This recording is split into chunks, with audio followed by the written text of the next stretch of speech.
Good evening and welcome to the overnight edition of From Day One. Since we did have out-of-body experiences last time, today we will go ahead and continue on that topic, but this time with Dr. Jillian Holloway from November 12th, 2015 with the topic of Lucid Dreaming. So, from the 25 time zones and, as he would say, the great American Southwest, I give you the one, the only, Art Bell. As we rock through Dominion. From the high desert and the great American Southwest, bid you all good evening, good morning, good afternoon, wherever you may be in the world's 25 time zones, all covered by this program like a warm blanket, which is called Midnight in the Desert. I am Art Bell. Good evening. I don't know why I say that. I just give all three greetings, and then I say good evening at the end of it all. Okay, so 2 rules for this show, 2 rules only, and those would be no bad language, because little ones listen to this program, and only 1 call per show. That's it. I know I don't look over at the wormhole often enough, but Mark, I don't know, he got my attention tonight. Such a simple little statement. He says, Art, why do 2 UFOs never, why do they never look the same? They never look the same. He misspelled a couple things. Bad, Mark. And don't use the number 2. Write out TWO. Nevertheless, what a hell of a good question. In all my years, now many, I have not seen 2 UFOs that could be said to be identical. Now, maybe they've got, more than Ford and Chevy in the UFO manufacturing business up there somewhere. And maybe there are millions of races visiting, who knows. But I thought, what a good question. Anybody else thought about that? They never look the same. They're always different, right? Even if they're a little foggy or even if they're clear, they're always different. Why would that be? Well, okay, some good news and mostly bad news. Good news, I guess, is that the United States claims that we flew a drone in the right place and we killed Jihadi John. You know, the guy with a British accent cutting off American heads?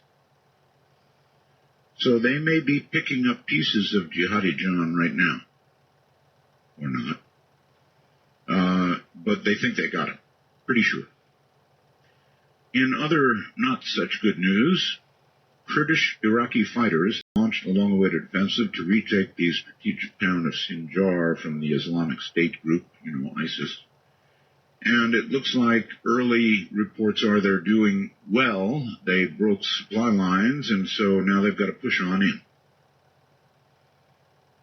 Twin suicide bombings, courtesy of ISIS, struck in southern Beirut, killing at least 43 people, wounding scores more. So again, ISIS.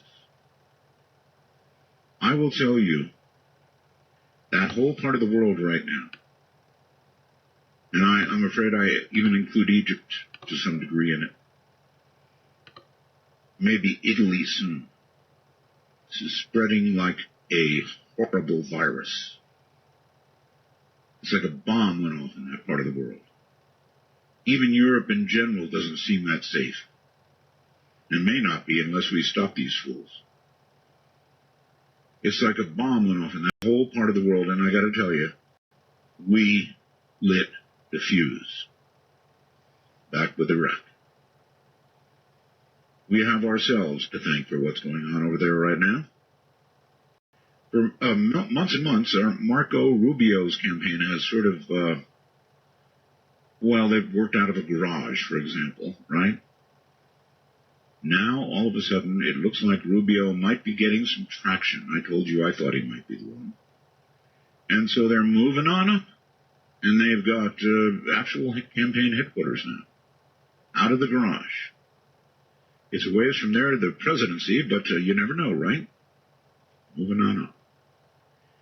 And then the federal government is proposing Thursday, this is pretty incredible, to ban smoking inside and out of public housing nationwide. You can imagine what kind of reaction this is getting nationwide. Probably not so good. Even non-smokers are saying, oh my God, the government not passing a law against doing something that is legal for citizens to do inside their own home?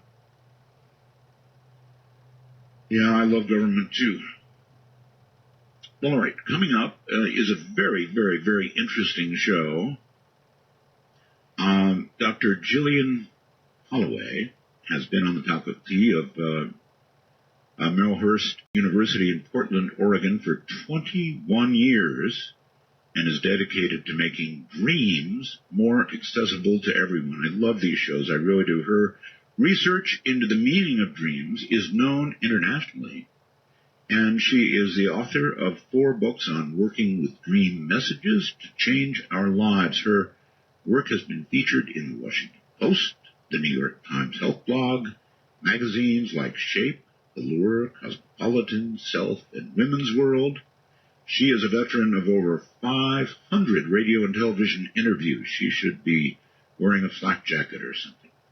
She leads private dream discussion groups and appears as a trainer and speaker for those interested in dream analysis. So coming up in a moment, if you will simply stay about where you are, Dr. Gillian Holloway is going to be here, and I'm sure she's going to get an opportunity to talk to you about your dreams, and I know she's going to hear about one of mine, and you're probably going to want to hear it too. I debated about talking about this dream, but it was so genuinely funny that there's just no way I can not do it. My wife said, don't do it. No, I'm going to tell this dream. Everybody dreams, so everybody's going to be interested tonight. Stay right where you are. This is Midnight in the Desert.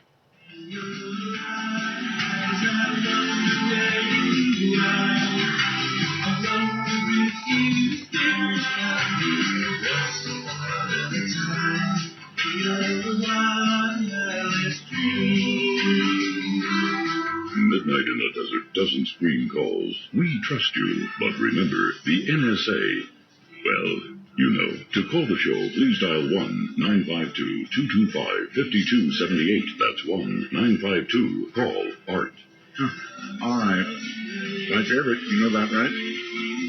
Dr. Gillian Holloway, welcome to Midnight in the Desert. Thanks, Art. I can't tell you how excited I am to talk to you. I think the last time we spoke, I was young. Yeah, me too. It was, what year do you think it was? Yeah, I think it was. Oh, no, I said, what year do you think it was? Oh, what year? I'm sorry. I think it was probably 95. I was young. Yeah. Okay. All right, so you're really good at this, I know. I guess the first good question is, why do we dream? Well, there are a couple of things that we assume about dreaming. One is that we dream to prepare ourselves for whatever is coming next in life. There's a developmental aspect, a preparation aspect. That's why there's a lot of skill rehearsal and a lot of sort of future scapes in our dreams. So that's one thing that's going on. Excuse me, I'm sorry. Are you alluding to the next life? No, although that's probably the case in people who are getting close to death, or closer to the end of their transition. Yeah, they'll be dreaming about the next life and about their death. So then you believe in reincarnation? I do, at this point, yeah. I'm very heavily leaning that way myself. And I've done interviews with a number of guests lately, and it just seems logical. You know, an awful lot of the world does believe in reincarnation. We're sort of in an area where it's not heavily favored, but gosh, more and more points to it. Mm-hmm. Yeah. Anyway, back to dreams. So there must be some good reason that we dream. Well, maybe for our health, maybe because our brains have to be active when we're sleeping, or what? Well, we know that almost all species of mammals dream, Art, and so the speculation is that there's something going on with brain regeneration. You know, that there's a basic biological function that happens, and also we can see with animals, if those that they have been able to hook up to electrodes and see what's going on in their brains a little bit when they're dreaming. The speculation is that they are rehearsing life strategies for animals. That is, procreation and hunting, nesting, those types of behaviors, because they have a similar brain activity as they do when they're creating a nest, when they're looking for a mate, when they're hunting. So it looks like they're dreaming about the important things in their life. I guess they are. My cats dream, and when they do, they run in their sleep, and they meow, you know, like they're chasing something. Mm-hmm. Either one of the, maybe something of a cat of the opposite sex, or a mouse. I mean, clearly they're having that dream. They're running like crazy. Right, they are. And there are everyone has observed that there are very few things in nature that are just throwaways. And the dreaming activity is pronounced in mammals and in humans. And so we have to assume, as you said, that there's something productive intended here, that has remained with us for good reason. So the psychological ideas about dreaming have been a more recent area of inquiry and understanding. But before that, the phenomenon of dreaming, we assume, is leading us and preparing us for what comes next. And in fact, in my research in collecting dreams from different age groups of people, it's very clear to me that there's a cluster effect, that we dream about things that are coming up in the next couple of years. When your kids have not yet gone to school, they'll start dreaming about first grade before they go. And if you're pre-adolescent, you'll start dreaming about your first kiss before you have it. You're dreaming about the next big thing that's coming. So it certainly seems that there's a developmental preparation going on for us. Certainly a lot of my dreams have been clusters. No question about that. Yeah. I'm going to tell you about one, despite my thinking I probably ought not. And those are the best kind. Really? Okay, well, so here it was. This just happened like a couple days ago, and I was having this dream, and I was sitting somewhere. I don't remember where, but what I do remember is some big fat dude came along and planted his butt on my hand, and I was saying, "Hey, that's my hand. I'm yanking on my hand, right?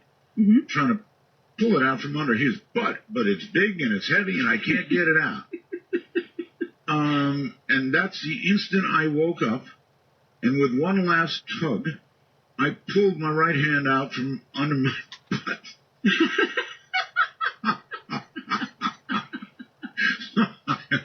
Interpret that one, Jillian. And I was laughing. I told my wife, she was cracking up. Well, was this your right hand by any chance? Yep. Right hand. Was it? Yep. Okay. Yep, it was. Well, I'm not sure how profound this one is, but... No. But it's a great example of how our physiological state gets incorporated into our dreams. Maybe my brain is preparing for a bigger butt. Let's hope not. Shoot. No idea. Anyway, now that that's out of the way, we can get into some real stuff here. But it really was a dream. And the funny part of it was that I woke up, and my final action was a final tug, pulling my own hand out. And I went, "Oh man, it's my own butt." Well, I'm glad you shared that, because that kind of clears the air, doesn't it? I don't know what it does to the air, but It's the truth. Anyway, embarrassing truth. But the interesting part of it is, part of that was in a dream, and then it sort of completed in reality, huh? Yes. Yeah. And that's, what we speculate. We don't have to worry about this dream forcing meaning into it. But there is a case to be made that the way your mind wraps around the physiological problem or sensation and creates a little storyline that is partly derived from your personality and partly derived from your current circumstances. It's kind of a reality sandwich that gets wrapped around that physiological state. All right, I can accept that. Is it worth trying to understand dreams in general? Most of my dreams, Doctor, are of my earlier life and of radio. I dream of radio, past and present and future. I'm just so involved in radio that I dream a great deal about it. It's awful. It's actually awful. Is it too much? Well, I worked for an interesting lady for 10 years in Las Vegas, and I loved her to death. Claire was her name, but she used to beat up on me all the time. I don't mean physically, but psychologically, because well, frankly, I'll tell you, she worked for a radio station that was a right-wing kind of preachy thing to people, right? Right-wing politics, except for me. And I was talking about UFOs. So she used to beat up on me for that, even though I had the highest ratings of all. But she beat up on me about that, and I've had a lot of dreams about that. Oh, that's interesting. Moderately. Well, it is in a sense, and here's the thing to remember, and you could play with it or you can let it go. But when we have a really riveting experience of whatever kind, it could be high school, it could be childhood, it could be adulthood, it becomes kind of an imprint. And then that character or that situation becomes like the poster. It becomes a picture for a certain constellation of feelings or pressures or it depends on what it is. But when you dream about Claire, you might not be dreaming about Claire or about that time in your life. You might be dreaming about a particular kind of pressure. It's just like, I'm kind of up against it, but that's where I do my best, but yet I still don't like being up against it. Yeah, that's radio for sure. Yeah. Every day, sure. You're only as good as the last show you did. And so there's a constant pressure, but I must admit I enjoy it. So I like living under that pressure. And when it's not there, I'm afraid to say I miss it. You miss it, sure. Yeah. So anyway, I want to jump to lucid dreaming. I guess you and I did talk about lucid dreaming way back then. I don't truly understand, really I don't, what lucid dreaming even is. Well, you're not alone. In fact, the people who are studying it still don't know quite what it is. But what it seems to be is the phenomenon of being aware that you are asleep and dreaming while it's happening. Usually when we're asleep and dreaming, we think we're awake. You're having an adventure and you're talking to Claire and things are going on and you faked yourself out and you think you're awake and you're really asleep. But when you're lucid, you know that you are asleep and you're dreaming, but you're aware of what's going on and you're fully cognizant of what state you're in. So that's the difference. That's the lucidity. It doesn't mean that you can control everything that's going on. Sometimes you can, sometimes more often you can't. But you are aware that you're in that dream state. So you become self-aware, full awareness. You're talking about, as in now, awake, full awareness within the dream.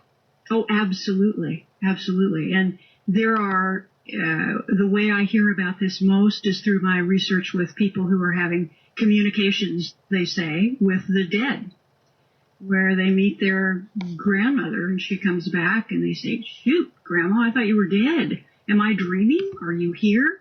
And Grandma says, "Oh, yeah, I'm here. And yeah, you're dreaming. I'm in your dream." And the person's completely aware they're dreaming, and then they have their little visit. Yeah, that's pretty wild. All right. Boy, that's really wild. Now, let me be absolutely clear here. This is, in other words, you're in a sleep state, right? It begins in a sleep state or not? Oh, you are. You're asleep, yeah. Okay. You're asleep. You start having a dream, but somehow you manage to come to full current awareness, contemporary awareness of everything. Could you open your eyes if you wanted to during this dream? Well, that's not typical, but they have had people in the sleep laboratories that can give a signal to the researchers. And they're having that rapid eye movement like your cat does when she's dreaming. Oh, yes. But they can give a special signal with a prearranged signal to say, oh, I'm dreaming now, guys. Make note, I'm doing the signal for you. Indicating awareness. Yes,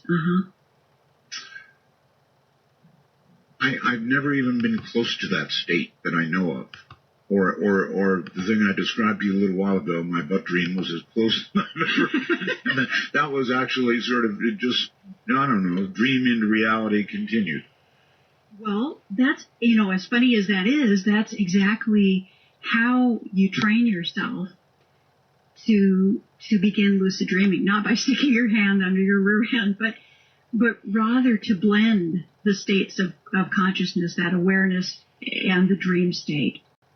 So you can teach yourself to, recognize a trigger. That's the way that's most often taught, to look at your hands or to look in the mirror or to try to read and see if you can read something. There are all kinds of different triggers. You can set up sort of like hypnotic programming where you tell yourself you're going to become aware in a dream. Or you can do what I call dream walking or dream sliding, where you relax, lie down, and go off in search of your dreams, maintaining your awareness while you go. And that's the approach that I like best because that gives you a greater blending of your consciousness. You put something up on our website tonight, right? Mm-hmm. What is that?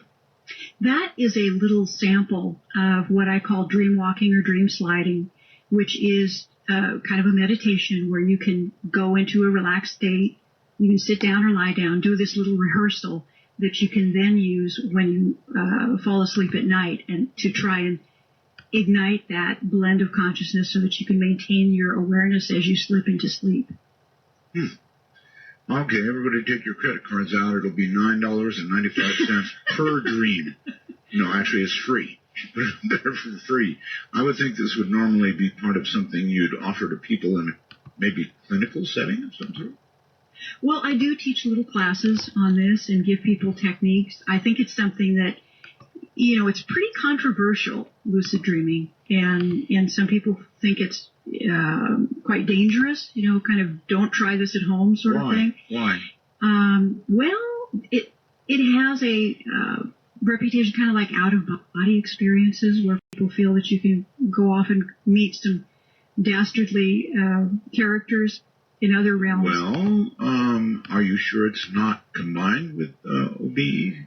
No, I'm not sure. I mean, I do think many of what people are having when they talk about lucid dream experiences are out-of-body experiences. Oh. It's certainly not necessary to have an UBI to be lucid in a dream, but that is one of the things that happens. And I think those are probably the encounters that are a little bit more risky for people or a little bit dodgy in some cases. Okay, I have a couple of questions for you about OBEs. Have you ever had one yourself? Oh, absolutely. In fact, I've had a few throughout my life, and last year I checked out. Right. This is just one quick question, please. If you've had an OBE, I've never had one. I want one, but I've had really cool people lately on talking about OBEs, and one of them said something that I thought was really cool. He said he can walk right through buildings, he can walk through walls, he can walk through doors, and he added something that when he walks through solid objects in an OBE state, you can kind of feel a little bit more resistant or resistance as you move through them. And you can kind of feel the texture of them as you move through them. Mm-hmm. Does that sound familiar? Oh, yeah, that's exactly right. Yeah. You're the second person I've asked about that, and you got it just right. That's amazing. I would so love to do that, Doctor. Well, I was about to say that I checked out a book by Robert Monroe, the expert on boobies. I didn't read it. I put it on my nightstand, and that night I flipped right out of my body and floated out the window. Seriously? Seriously. And this just from the book? I have no idea. Maybe it was the power of suggestion, but I thought, that's a heck of a book. You don't even have to read it. Just bring it home. I was honored to actually interview Mr. Monroe before he died, Dr. Monroe. Uh-huh. And he was an amazing man, an absolutely amazing man. And, all right, hold tight. We're at the bottom of the hour break, the longer one I told you about, so relax for a few, and we'll be back. Dr. Jillian Holloway is my guest. Midnight in the desert, shooting stars across the sky.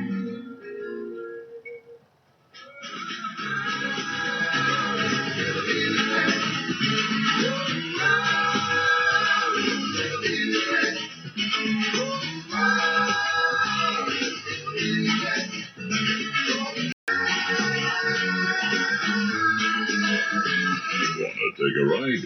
Exclusively on the Dark Matter Digital Network. This is Midnight in the Desert with your host, Art Bell. To call Art, please dial 1-952-225-5278. That's 1-952-CALL Art. All right, people are stacking up like cordwood on the phones, computers. Hold it, everybody.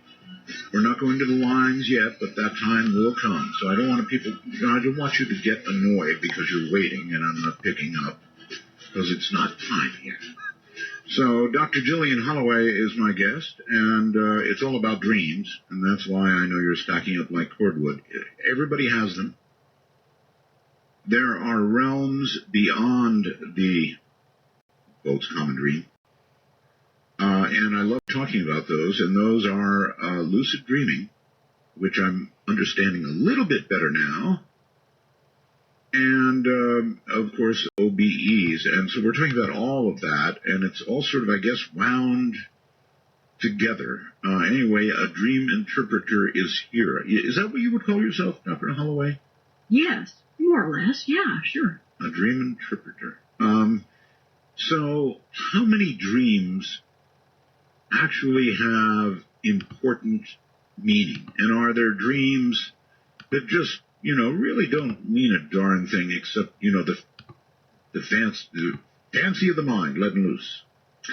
Well, I think everything that we dream is potentially meaningful. A dream is just a thought that you have when you're asleep. Right. So some of the thoughts you have are more important than others, aren't they? Yes. That's one way to think about it. Yes. I guess so. But sometimes you have a dream, and then later it comes true. But the problem with this is there's no little label that flashes as you're having the dream saying precognitive, warning, precognitive. You can't know when you're having that dream until it actually happens. Yeah, that's the rub, as we say.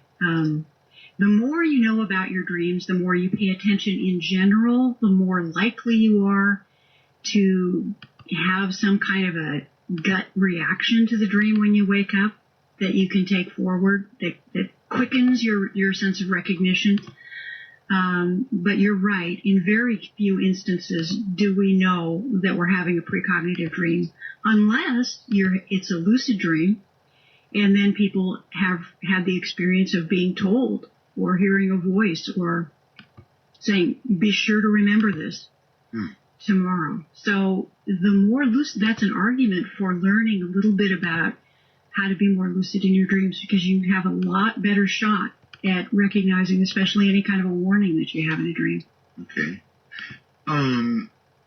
I've heard that it's even possible for two people to have the same dream at the same time and have them be lucid dreams. True or false?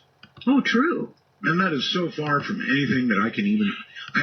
I guess I understand it, but that's miles and miles ahead of what I thought could be. Well, I have a theory that all of us have these kinds of blended consciousness dream experiences, but they are so, as you say, they are so far away from what we think about things that we are not likely to remember them when we wake up. But I don't think this is a sign that some are more evolved than others or smarter than others. I think this is the nature of our consciousness, that it is blended. And we're having these experiences whether we remember them or not. Okay. Can people actually use dreams? In other words, if you get adept at it and you want to, I don't know, solve something in your life, improve something in your life, work out something in your life, can you sort of order up a dream? Yes, you can. It's sometimes called dream incubation. Or dream programming. How about dream genesis? Oh, I like that. Just thought that one up. Yeah, well, that's why you're an entrepreneur. No, that's why I watch Star Trek. Oh, okay. Anyway, so you could actually cook up a dream to fix something in your life or improve something. Yes, you can ask for another perspective. You can ask for an aerial view. You can ask, what am I missing? An aerial view, really? Yes. Oh, yeah. Well, that sounds like a dream and an OBE. Well, you can ask for an aerial view physically or metaphorically, kind of the big picture. A lot of times what's going on when we're stumping ourselves with something fairly simple in life, it's because we're not really taking the big picture. And that's often what dreams can show us. Same intelligence, different point of view, and that therein lies the solution sometimes. Okay. You mentioned that you have OBE'd, and so here's another question for you. Have you ever, were you in it lucid? Oh, sure. Oh, my. Okay. So if you can have an OBE and you're lucid during that OBE, you could go in search of proof of the OBE that could be then later verified. Oh, yeah. Yeah, a lot of people do that. With luck? Yeah, with mixed results, but yes. I don't have any shocking revelatory story to share at this point. It would be nice if I did, but it would be fun. I think that happens. Yeah, I think it would be good to have proof that OBEs are real. Or maybe it doesn't matter. If they're not real, maybe it's still just as cool.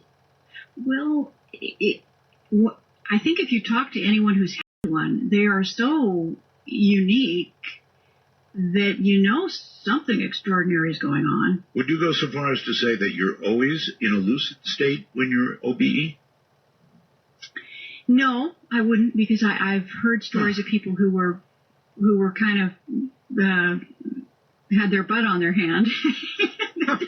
They didn't know. No, I shouldn't have done that. There's already some guy talking about making a cartoon out of it. No, I think, in fact, in Robert Monroe's book, which I later read after I went flying out the window, he had a story where he was wrestling with some kind of heavy-duty rubber-bodied fellow, and it took him a long time to figure out it was his own body. And he was next to it. Well, that's a gentler story. I like that. So he wasn't lucid. I get it. I would like to try this lucidity that you say is possible during a dream. And is there any trick when you're dreaming to switching yourself into a lucid state? Sure. There are a lot of tricks. And one thing you can do is set up a signal, whether it's a lot of people are looking at their hands or looking at their feet, or trying to read something, because often you can't read very well in dreams. So if you pick up something to read and you can't read, you're dreaming. Set up a trigger that's likely to be pretty easy for you, or something that you frequently dream about, especially if you have a recurring dream. Ooh, the next time I dream about the radio or producing a show, I'm going to become lucid and know that I'm dreaming. You can just set up a trigger for yourself. And then at that point, you can do what? Sort of stand back from the unwinding dream and observe it from a distance, or what? Well, you can do whatever you want to do. I mean, the dream will likely unfold the way it is. It's like you're in a movie and you suddenly know you're in a movie. Yeah, but the movie right. still runs and the plot's still going on, unfolding. Can you get in and mess with the story? Yes, then you can get in and mess with the story some, and to a greater or lesser degree. That's the fascinating part.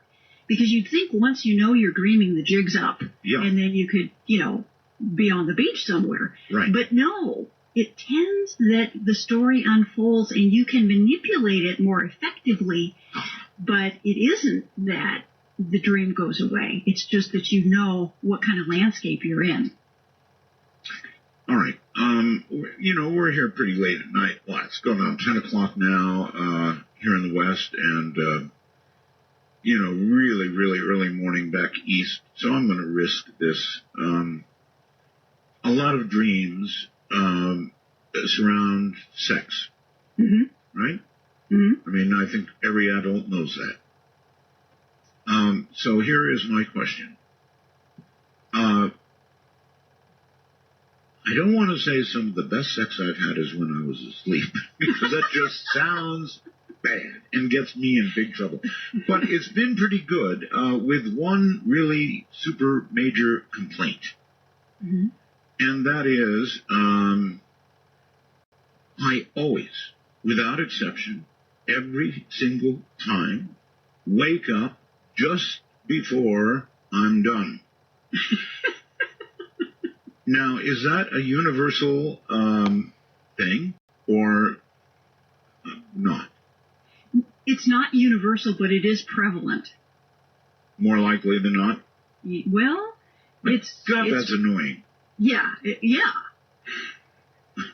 Yep. Just making a complaint, that's all.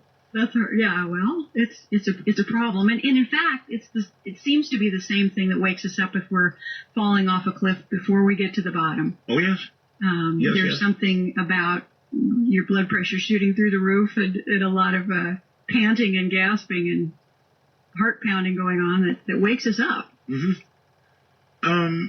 So obviously, a dream like that is the body's signal to itself that, it's time for some love. I guess, right? I mean, that is a basic human drive, right? Mm-hmm. Mm-hmm. So if it's been a while since the last we got together, it's time to get together. Is a way of I'm getting in so much trouble here. But isn't it that? Isn't it your body telling you that? It can be. Yes, it can be. And there are all sorts of romantic scenarios, erotic scenarios, and sometimes there can be a symbolic interpretation to them as well. And the way to know that it's symbolic, here's a clue. If the person featured in your dream, hopefully it's a person. If it's not a person, there you go. Well, then we need to have a different doctor on. Yeah. Well, then that can be a clue that if you ask yourself, does this make any kind of sense at all when you wake up, and the answer is no, then you've got a symbolic dream on your hands, thankfully, and you can start to look at, why Carol Burnett, why Carol Burnett, really? Yeah, whatever. I mean, nothing against Carol Burnett, but if she's not your idea of an erotic night out, then there's a reason why she's there and a reason why it was wonderful with her. It's something symbolic. Okay. I would say that one thing that most people don't have is dreams of bad sex. Oh, well, you'd be wrong. Of course I would. Yeah. They do, huh? Unfortunate encounters abound, yeah. Let me rephrase that. I've never had such a dream. Well, good for you. Yes. Yeah, things can be remarkably problematic. and fraught with the most ludicrous interruptions and exposures and things going wrong and relatives wandering through the room and Mom! yes. You know, like that. Yeah. Like Mom walks in. Oh, God. Okay. Well, yeah, I suppose so. Those come pretty close to nightmares. And that brings up another good topic, too. I've had a few nightmares. Are they more meaningful than, otherwise silly dreams? Well, they can be very important to look at, or to at least consider what might be going on. I don't know that they're always meaningful. Sometimes they're stress dreams, they're anxiety, but they can be very, very important. And the good news is that they're not always about something terrible going on in your life. The dreaming mind tends to use nightmare imagery as volume control. So this is the equivalent of your own mind shouting at you. Really? Yeah. And if you dream of The Walking Dead, that means you're watching, if you watch too much of a TV show. This happens to my wife, who's Filipino, and I've caught her up, Filipino, I guess I have to say, and I've caught her up. She loves American series, but I noticed after watching a mini-series or a series, a long series, she would begin to dream she was part of that series. Oh, uh-huh.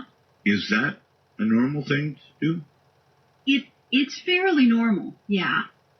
Some people have more programmable dreams, and so whatever they are exposed to regularly before bed will get incorporated into their dreams.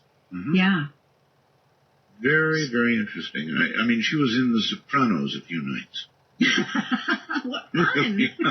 I guess, yes. You get so involved in the story, and you're binge watching, so it kind of takes over your brain, right? Yeah, it takes over your imagination, yeah, and you begin to sort of build a space in your consciousness where that story is unfolding. Yeah, that's exactly how it happens. It's kind of like what a novelist does when they write a story, and they go to that place to do their writing. Well, I know there are a number of people bothered by The Walking Dead, which is quite a series. I mean, it's pretty graphic, and somehow or another it sticks in your mind and then gets repeated in a dream. So everyday life, whatever we're doing, does influence what we dream, or can influence it. Oh, it absolutely can. Now, it can trigger, the scene to unfold in a certain way, but the content of the adventure is based upon your own psychology and your own stressors of that day, week, or month. Got it. Okay. Do you think that scientists are getting close to being able to, well, it's a two-part question, to record dreams? They say they are. Really? Yeah. I forget the mechanism that they're using to record them. It seemed like it was an MRI and something else, and they're not able to record them pictorially. They're able to sort of map out the areas of the brain that are involved when we're dreaming about certain types of things or certain type of actions, flying or sitting in a chair or wrestling or making love. Got it. And then they can see how the brain lights up during the dream state, and they can speculate, the series of images that were going through that person's mind based on the way their brain was lighting up for them. Wow, imagine that. And then one day, I'm sure they'll actually be able to digitally somehow reproduce that dream in a picture form. Sure. Moving picture form. And then there's one more step from there that might be a little scary. I mean, if you can record a dream, then maybe you can play it back, meaning play it back to another brain. Maybe so. Yeah. Yeah, we're getting there. Yeah, that's a little frightening. Well, yeah, sure. Once you can record one, then I would imagine you could classify it like you would a movie, put it away, and then hook up to somebody else's brain and play it back. I wonder if science is probably moving in these directions. I think so. Yeah. I hope it all works out. I hope it does too. Are you staying in touch with, I'm sure you are, the latest in dream technology, whatever it is? Well, not the technology, not the Hardware. electronic devices so much. That's. I mean, I keep track, but I'm not really involved in that, and that's not my bailiwick, so to speak. Got it. All right. Well, you've got the important part covered. That's real today. Dr. Julian Holloway. We're talking dreams, all kinds of dreams.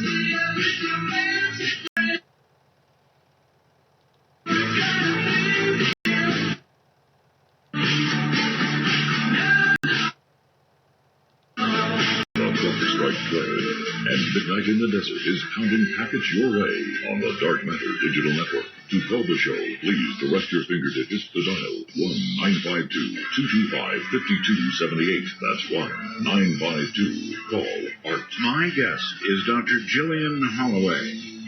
She is a dream interpreter. She is an expert on a lot of aspects of dreaming. Lucid dreaming, OBEs, all kinds of things. So we're just into all kinds of really neat discussions about dreams. And there's about 15 people on my lines right now. Honestly, folks, hold tight. We'll probably get to you around the bottom of the hour or maybe a little before. I have questions. And I have Jillian. So, Doctor, here's another question for you. You mentioned falling dreams, right? Mm-hmm. And that we always wake up before we hit the ground, right?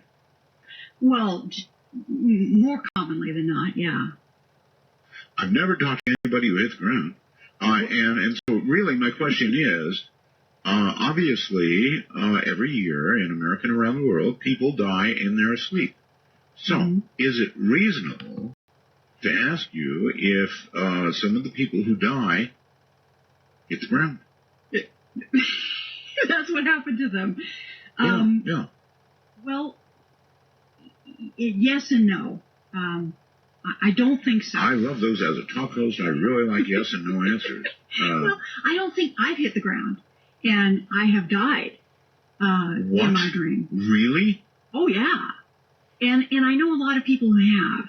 Oh, really? And so that kind of blows that theory. It really does. I've never told you're the first one I've talked to who's actually hit the ground.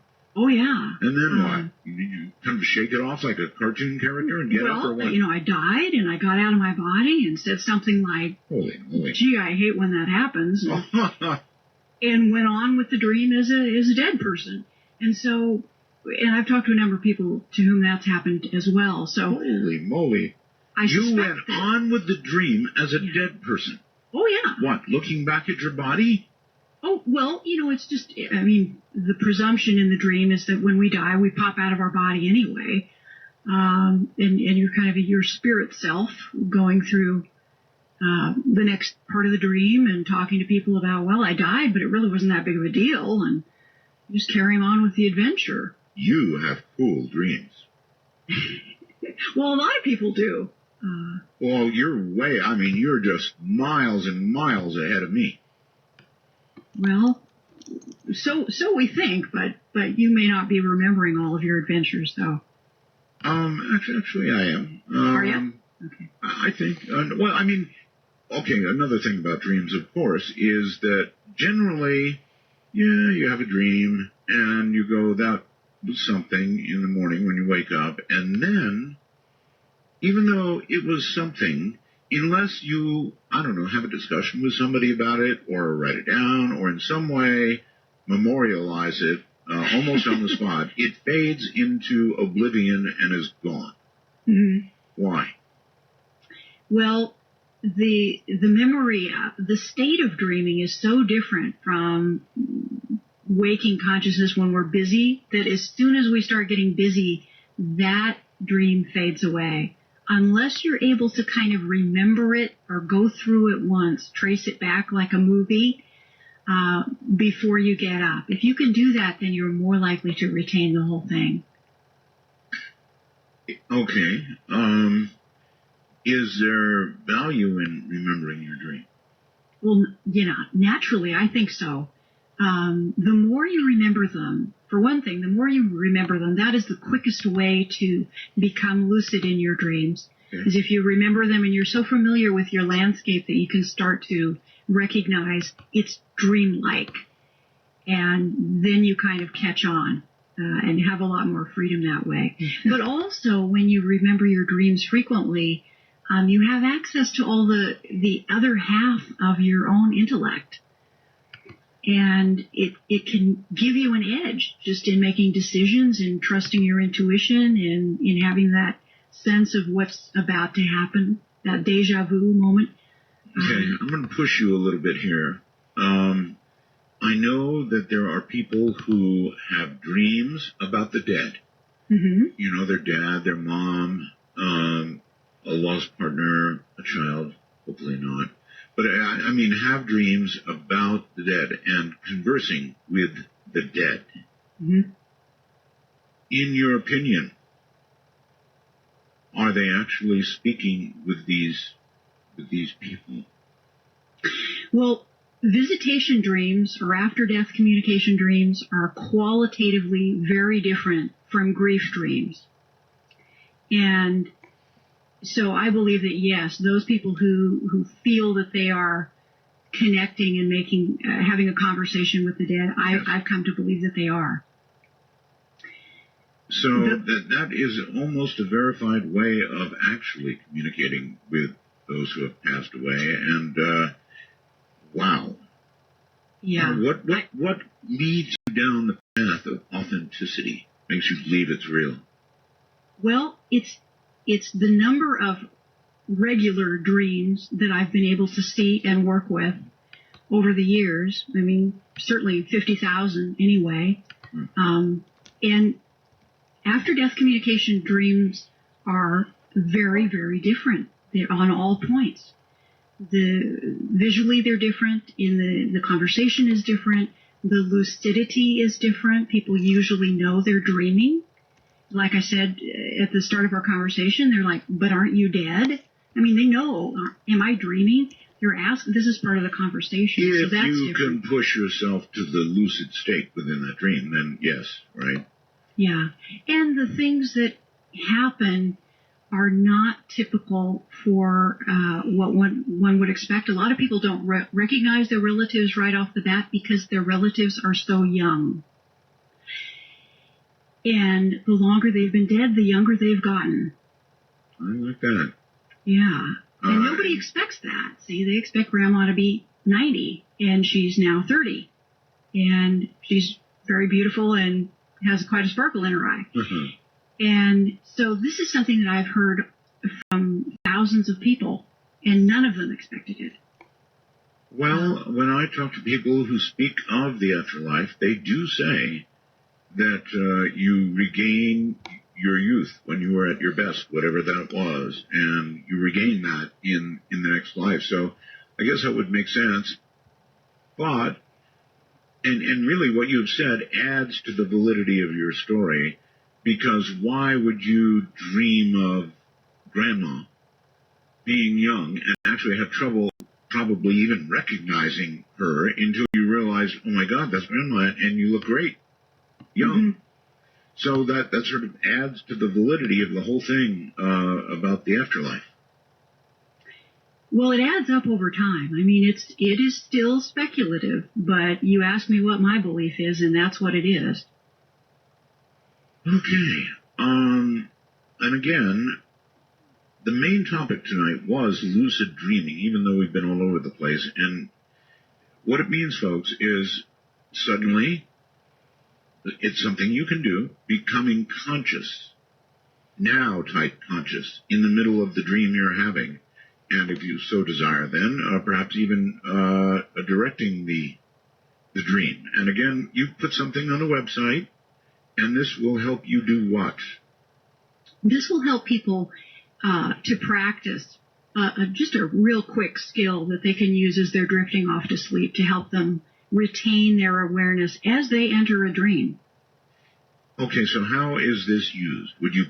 It's an audio file, I take it, right? It is, yeah. You can listen to it, turn it on and sit by your computer and listen to it, rehearse it a couple of times, and then you'll have it. It's very, very simple. How long is it? It's a little over 6 minutes. 6 minutes. You know what I'm going to do? I'm going to go to my own website and see if I can find it. If I can find it, I want to play just a hair of it. And can I do that and see what it sounds like? Sure. Really? You wouldn't mind? Why would I mind? I have no idea. It's your interview. No, I just put it up there in case people wanted something, that they could take away and explore. Okay, cool. I'm going to just play a little bit of it just because I want to hear it. So stand by, and I think here it comes. Maybe. Where is it? It's not starting. Oh. Computer. Right. Doctor, give me just a moment while I get it on the appropriate computer. Not everything goes to my board. Okay, sure. I've never done this. There's no danger, I assume, in not playing it on the air, right? I'm not going to suddenly flip somebody into flip out of your body. Some sort of state. Keep chatting if you do. Is it a form of suggestion, or it's not hypnosis, right?